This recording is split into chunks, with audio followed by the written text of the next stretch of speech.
Doorway to Nightmare is brought to you in part by Swanage Press.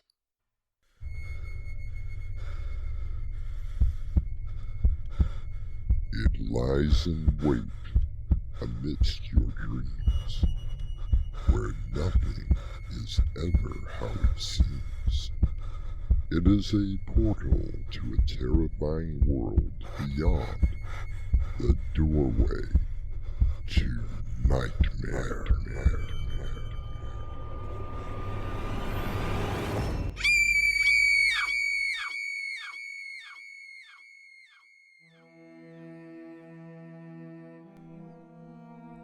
Come in. Welcome. I'm Artemis Black. The Oxford Language Dictionary defines the term point of view as a particular attitude or way of seeing a matter. In literary terms, it is a crucial aspect of storytelling that refers to the perspective from which a story is narrated. I find myself gravitating to the first-person form of storytelling, but then I ask myself, what if a different character told the same story, but from their point of view? Don't you remember me? It's me, George. The first time we met was after the Battle of Grover's Mill, remember? Yes. The invaders wiped us out. Hundreds dead, maybe thousands. They attacked us. They wiped us out. Our mystery drama, Point of View, was based on characters created by H.G. Wells and written especially for Doorway to Nightmare by Winslow Swan and edited by Crimson McKenzie. Our cast includes Darren Mahler, Crimson McKenzie, Raven Adams, and Dave Arkhipov. I'll return shortly with Act 1.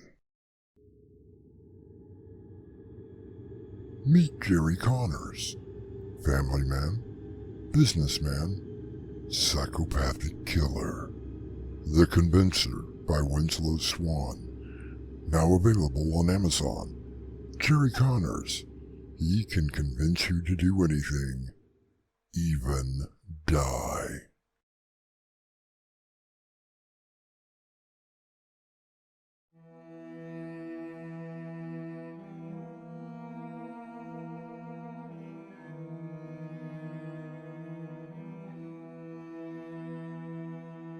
Author Harper Lee once said, "You never really understand a person until you consider things from their point of view." Everyone has their own interpretations of what is happening around them, and even though the same events are occurring, someone may have a much different perspective. George! I'm so happy that you were able to come. Hi, it has been much too long, Emily. So I see the hospital is still under construction. One of the first things that, the government wanted to rebuild after the war. Yeah, that was no more of a war than if you were to trample an anthill. I've been reading your series of articles about your own experience. I understand that you have a book coming out as well? Yeah, but as of yet, I don't have a title. It's due out in October, the 30th to be exact. 1 year since the invasion. I'm shocked at how fast things have returned to normal. Oh, how is Carrie, by the way? Still having nightmares, unfortunately. Something that has plagued both of us. The things that you have described in your articles have been giving me more than one sleepless night. I never intended them to be a horror story. But that's what it was, George.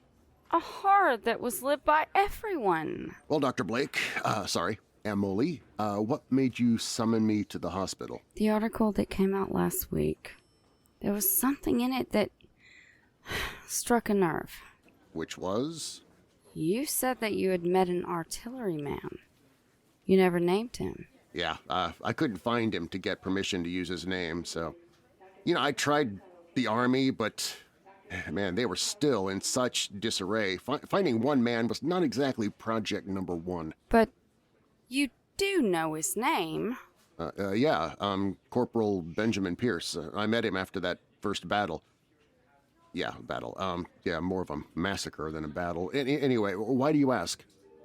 6 months ago, a young man was brought to us. He was exhausted, malnourished, and completely incoherent. We nursed him back to physical health, but his mental health is something else. He only stares out the window and keeps repeating the word underground, underground, underground, over and over. I don't know how I can help. I'm just a writer, Emily. I'm not a psychiatrist. Where was he found? In the cellar of one of the few houses still standing in Wayfair. It seemed that he was digging some sort of a tunnel. Did you say a tunnel? Yes. Why? Is that significant? How far was this tunnel? No, I believe they said it ran about 30 yards. Perhaps less. It can't be. George, I understand you have written about your experience during the war, but if you could tell me just a little bit more about your artilleryman, it might be helpful. It was shortly after the battle at Grover's Mill. I'd sent Carrie to New York, away from the conflict, hoping that she would be safe. Most of the city had been evacuated, and I stayed behind to report on what was happening.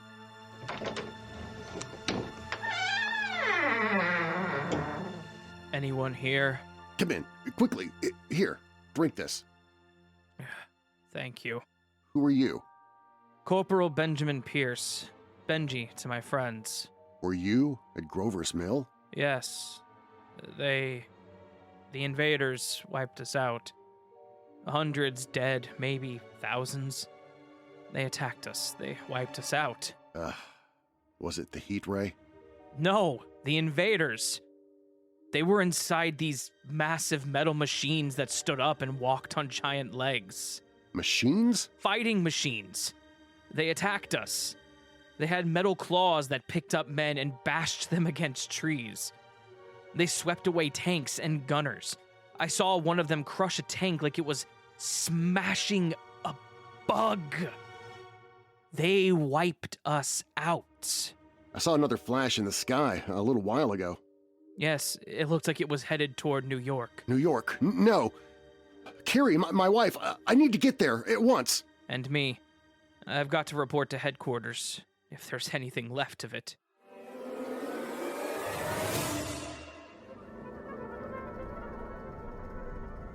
We headed out, driving through small towns that had been overrun by these creatures. We reached Mayberry Hill late in the afternoon.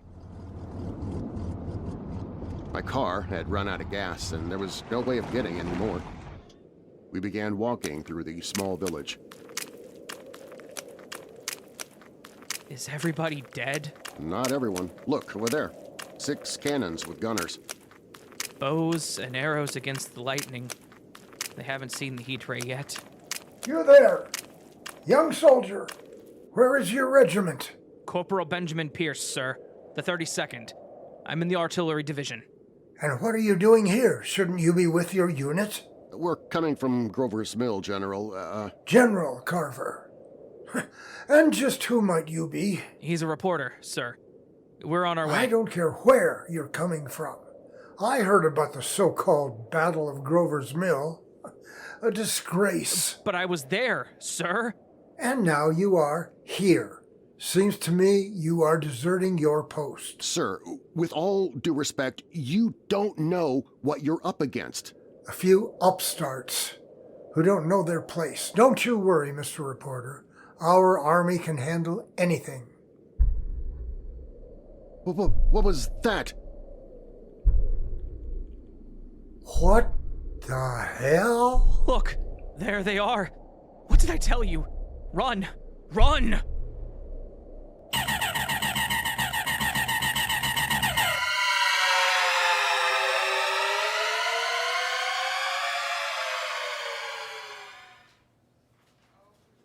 What happened?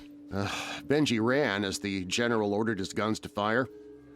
They took down only one of the machines before being annihilated. I jumped into the river, hoping to save myself from that blasted heat ray. Amazing. But what about the next time you met the artilleryman? That would be months later, after the invaders had destroyed much of our country.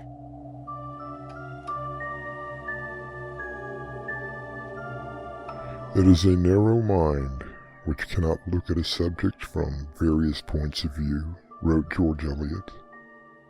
I will return shortly with Act 2.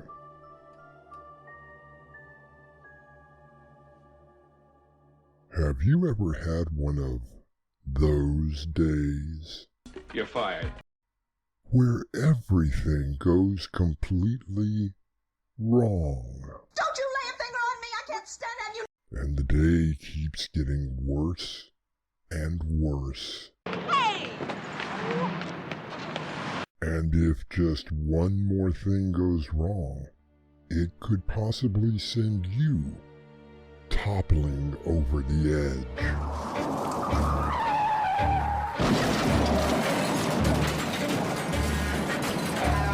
Toppling over the edge. A suspense thriller from Winslow Swan, now available in paperback from Amazon.com. Sometimes you should take a step back. And then there are those times when even you could go toppling over the edge.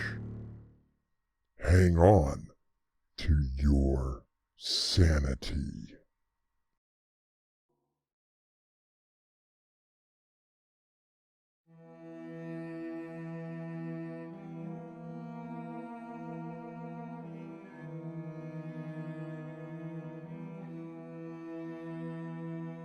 Sir Arthur Conan Doyle once wrote, "When once your point of view is changed, the very thing which so damning becomes a clue to the truth."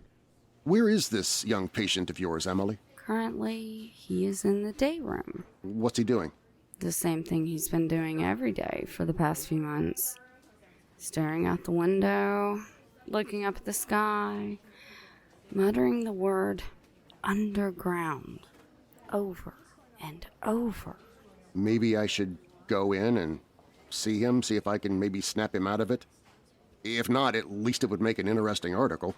Before we do, please tell me about your second encounter with Corporal Benjamin Pierce. You read the accounts. I'm sure you remember our army getting wiped out. It seemed that nothing could stop these invaders, these creatures from another world. I kept going, finding what I could to eat so that I could sustain my strength. My only thought at that time was my beloved Carrie. I would not allow myself to think that she could be counted among the dead. I found myself just outside of Newark. For some whim, the invaders had left most of the city standing. As I walked down the street, I saw a shadow in a doorway of a house that rose up and became a man. A man. Armed and dangerous. Hold it! Who goes there? Friend. Go on! Get out of here! This is my territory, you understand? Only enough food for one. Which way are you going? I'm not quite sure. I was heading towards New York to search for my wife. Wait a minute. You look familiar. No, it can't be. Benjamin? Benji to your friends? George. The man from Grover's Mill. Well, I'll be. Oh, they always say it's a small world. Who knew it'd get smaller after the war? It's great to see someone you know, but I thought that you had drowned. And I thought you had been burned by the heat ray. And that general, man, what a piece of work he was. Well, what do you expect from someone who is in charge, eh? So what are you doing here, Benji?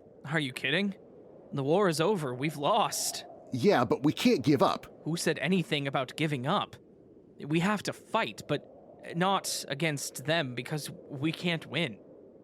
We have to fight for survival. I've got a plan. Come on in. that was great. Thank you, Benji. You set a nice table, by the way. That was a great meal. And nothing but champagne now that I'm the boss. Cheers. Well then, cheers to the boss. So, what is this plan of yours? Look here, George. You've seen what happens. They clap eyes on us and we're dead. And have you seen them feed? I'd rather not think about it. Draining the blood of humans and injecting it right into them? It's disgusting. So what do we do? Think about it, George. We all go underground. Miles of drains, and don't forget the underground rail systems and subways. Plenty of room, dark, quiet, safe. And you think that will keep us safe? I've thought it all out. These beings are going to start catching us, not just killing us. We're going to be like cattle.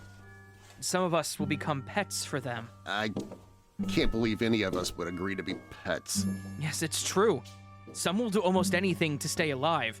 But us, you and me, the smart ones, we go underground. Raid the libraries for books, not poems and novels, but science and math. Imagine it. We capture a fighting machine, learn how it works, and then it is our turn to kill. Assuming we go forward with this plan, who would we get to join with us? Good, strong men and women. No weaklings. That sort, out. As you meant me to go. I fed you, didn't I? We're talking, aren't we? I did give you a chance, didn't I? Yes, I suppose you did. We will need men like you to teach the younger ones. Come on, I'll show you what I've already started.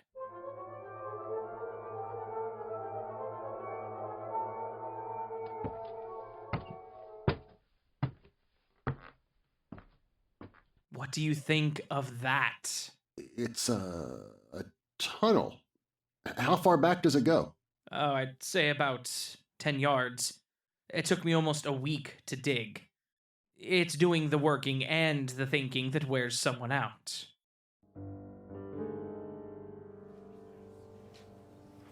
Remarkable! And you left this crazed dreamer behind? I felt a traitor to my own kind. But Carrie, I knew she had to still be alive. He swore he would never forget what I did to him. I believe that the time has come for you to meet our patient. As George follows the doctor down the hallway, a slight sense of dread begins to overtake him. Stay with us, won't you, until I return with Act 3? There, underneath your bed, there is some thing, and it's waiting for another story. No one is afraid of monsters anymore, and other stories to read to The Thing Under the Bed by Winslow Swan. Paperback editions available at Amazon.com. Audiobook edition available at Spotify. 8 terrifying tales for you to enjoy and to read to The Thing Under Your Bed. Get it before the thing gets you.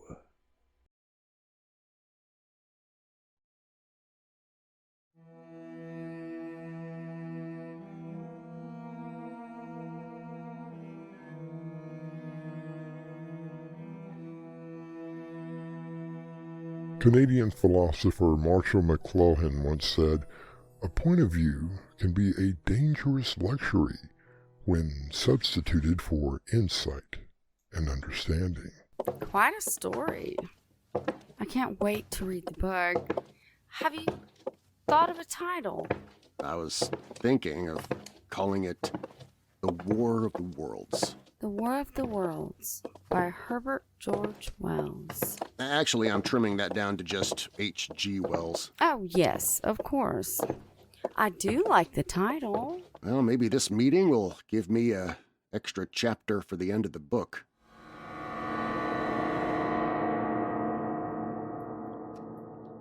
Underground, Underground. We keep the radio Underground. playing. It Underground. seems to help keep everyone Underground. calmer. Underground. I'll turn it off while you talk Underground. to him. Underground. Underground. I don't know if I'm going to be Underground. of any use here, Underground. Emily. It can't hurt to Underground. try. Underground. Sir, Underground. I have someone who wants to Underground. meet you. Underground. Sir? Underground. Be- Underground. Benjamin, it's Underground. me, Underground. George. Do you Underground. remember? George? We met outside of Grover's Mill. Remember?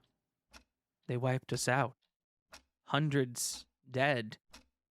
Maybe thousands. Yeah, that's right, yes. You do remember. George, I fed you. I gave you a chance and you left me. So now you have come back. Crawling on your hands and knees. Got tired of running away, did you? Benji, the war, it's over. It's been over for almost a year now. Are you so sure? Yes. The Martians, they're all dead, Benji. They couldn't take our bacteria that we have become immune to. Our researchers and scientists, they've already started examining their bodies, their machines, hopefully learning something from them. We really should have gone underground and stayed there. Don't you think, George, that an alien from another world who had the capacity to get to our planet, build advanced weapons, and destroy our country would also have the capability to contact those who were still on their home planet? I'm not sure what you mean, Benji. I suppose they could, but what of it? You saw it, George. How they grabbed up people, drained them of their blood to feed on. But what if they were doing something else? Like what? What more could they have possibly done to us? Perhaps studied us. Maybe found a way to become us. Maybe you should go and lie down, Mr. Pierce. No, hang on, Emily. Let him talk. Benji, what are you trying to say? Hey, look out the window. Do you see that? I was one of the last Martians. I crawled my way towards that house where you left the young artillerymen. We found a way to inhabit your bodies.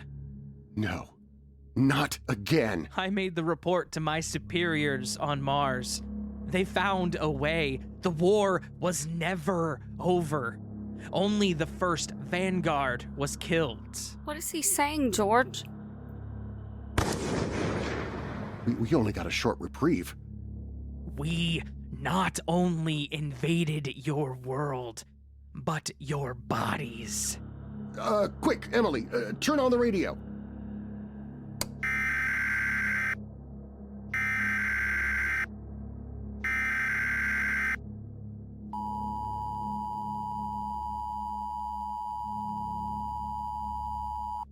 Ladies and gentlemen, here is the latest bulletin from the Intercontinental Radio News. Toronto, Canada.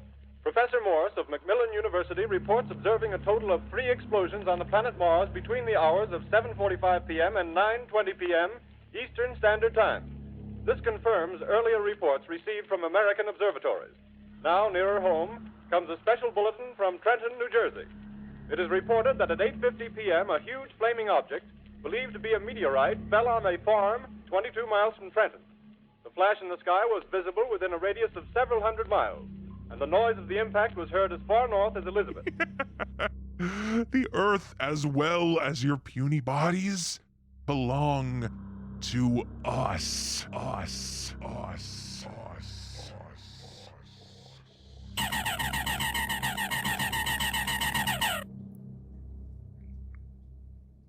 As George and the doctor looks out the window, they see more and more green flashes in the night sky. I'll return shortly with a final word. If you'd like to support us, visit our merchandise store. T-shirts, caps, mugs, and so much more. Visit doorwaytonightmare.com today.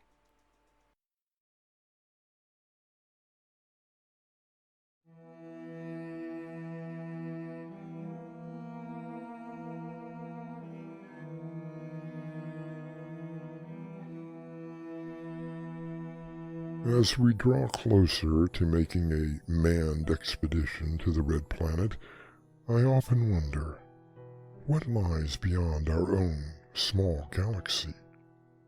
What sort of creatures could be looking towards our own blue and green planet with envious eyes, slowly and surely drawing their plans against us? Our cast included Crimson McKenzie, Darren Marlar, Raven Adams, and Dave Arkhipov.